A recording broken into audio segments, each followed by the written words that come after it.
சென்னை மாமண்டூரில் வருகிற 10ஆம் தேதி தேமுதிக மக்கள் நல கூட்டணி சார்பில் மாநாடு நடைபெற உள்ளதாக வைகோ தெரிவித்துள்ளார். சென்னை கோயம்பேட்டில் உள்ள தேமுதிக தலைமை அலுவலகத்தில் அக்கட்சியின் தலைவர் விஜயகாந்தை மக்கள் நல கூட்டணி தலைவர்கள் வைகோ, ஜி. ராமகிருஷ்ணன், முத்தரசன், திருமாவளவன் ஆகியோர் சந்தித்து ஆலோசனை நடத்தினர். இதில் தொகுதி பங்கீடு, பிரச்சார பயணம், பொதுக்கூட்ட தேதி ஆகியவை குறித்து ஆலோசனை நடத்தியதாக கூறப்படுகிறது. இந்த சந்திப்புக்கு பின் செய்தியாளர்களிடம் பேசிய மக்கள் நல கூட்டணியின் ஒருங்கிணைப்பாளர் வைகோ, வருகிற 10ஆம் தேதி நடைபெறவுள்ள மாநாட்டில் முதல் வேட்பாளர் பட்டியல் வெளியிடப்படும் என்றார். தேமுதிக மக்கள் நல கூட்டணி தேர்தல் அறிக்கை தயாரிக்கப்பட்டு வருவதாகவும் அவர் குறிப்பிட்டார்.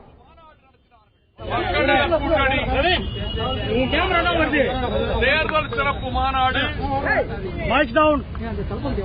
வருகிற 10ஆம் தேதி ஞாயிற்றுக்கிழமை அன்று மாலை 4 மணிக்கு மாமண்டூரில் உள்ள அழகர் பொறியியல் கல்லூரி வளாகத்தில் நடைபெறும்.